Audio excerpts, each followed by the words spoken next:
It's so difficult with our OFW. This place is no transportation. There's no bus here.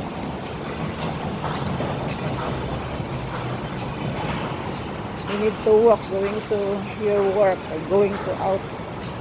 You need a bus going out. 20 minutes, 25 minutes going out. If you have money, good. If you have money, you can take the taxi. But every day you can take the taxi. How much is salary leave? Yeah. So you need to sacrifice. You need to sacrifice to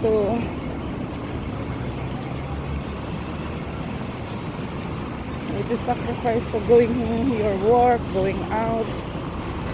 You need to sacrifice if you need money.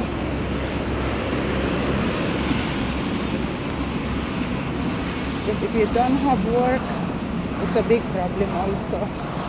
How can you pay your bed space? How can you buy your food? How can you send money in your country, your family? Yeah. So it's difficult. You need to sacrifice here. There's no transportation in Dubai Harbor going inside. It's so difficult. If you have money, it's good.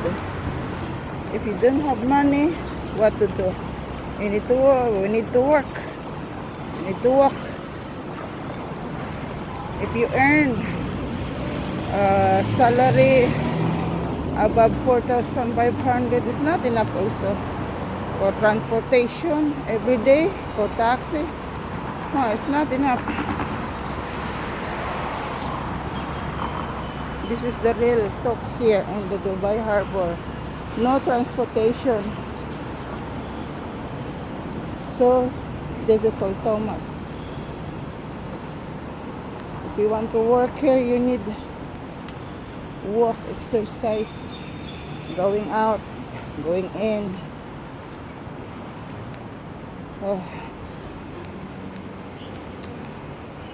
What to do? You need to sacrifice.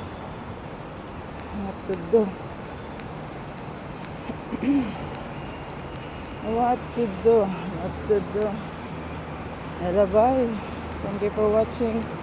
I wish you Dubai Harbor, you can hear this one, the video. Can you please put transportation bus here? Thank you.